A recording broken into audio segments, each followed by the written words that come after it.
So everybody, you can see right here I've got cabbage with onions in between them, because onions are companion plants and they keep away pests. I also built a sunflower wall along the edge here, extending out here towards the other side, another cabbage and onion bed. Pretty neat, huh? Now what I'm going to talk about today is pruning your tomatoes. Before I do that, I thought you'd like to enjoy the camel in the back. It's all blooming. Cabbage is doing well. Red acre cabbage. You can see that the celery is doing quite well. And of course there's companion plants, flowers planted here. I forget what exactly I planted, but it was companion. Then we're going to talk about the tomato bed, which unfortunately I didn't get my starts done soon enough. Okay, so we're going to talk about pruning tomatoes, and most tomatoes you want to do exactly this. So I'm going to show you how to prune tomatoes. Okay, so let's just jump right in and I'll show you what I'm going to do here. When you look at this, you have one main stem, and that's what you want to keep with your tomatoes. And all these lower stems, you want to snap them off, because all they're going to do is suck water out of your plant. See, they come right off when they're younger. It's a little bit more problemsome when you have them, when you buy them at the store, and they're these great big ones you just bought. And you may think, wow, he's snapping off a lot, right? What's going to happen to my tomato plant? Well, here's the point. I really want this to just grow straight up and branch out as few as branches as possible, so that it actually produces more tomatoes, bigger tomatoes.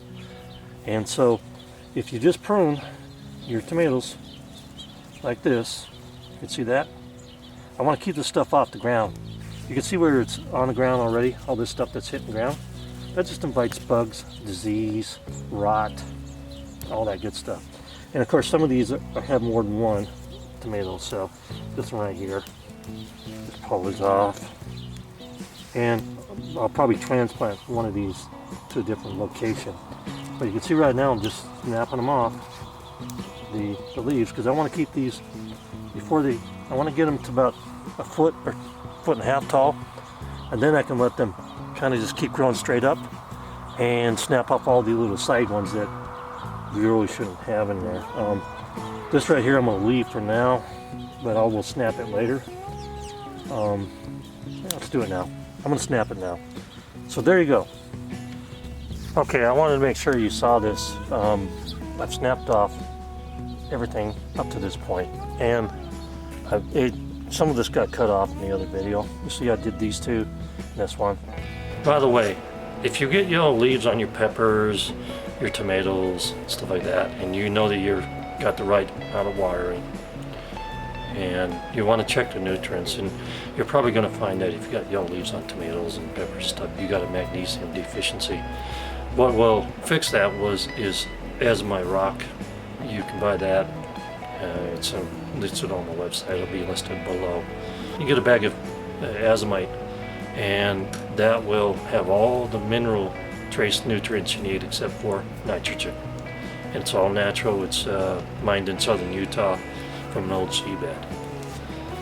So just in case you need to know that, you can also spray the leaves you mix up the Epsom salt with a quarter of water per teaspoon of Epsom salt, and then you spray it onto your leaves, and they absorb that and they'll stop turning yellow. But that's not going to solve the deficiency issue in the soil.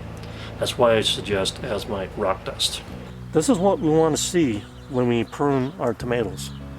If you don't do this, you're going to grow in all kinds of directions. You're going to have so many sucker vines in there that you're not going to produce a good crop of tomatoes, of big, healthy tomatoes, because they will suck down the water as they keep growing up and up and up. You don't want all this stuff in here, sucking down all the water, producing smaller fruit, and generally you're going to get better results if you prune your tomatoes. Thanks for watching, and if you enjoyed the video and enjoyed the rooster again crowing, by the way, he's at the bachelor pad now. All the hens are in their own little pen. because they need a break from they've been rooster-sizing too long. So, if you liked the video, hit the thumbs up, subscribe, ring the bell, and I really do enjoy your comments, and I read every one of them, to be honest with you. I read each and every comment that everybody makes. Thank you for watching.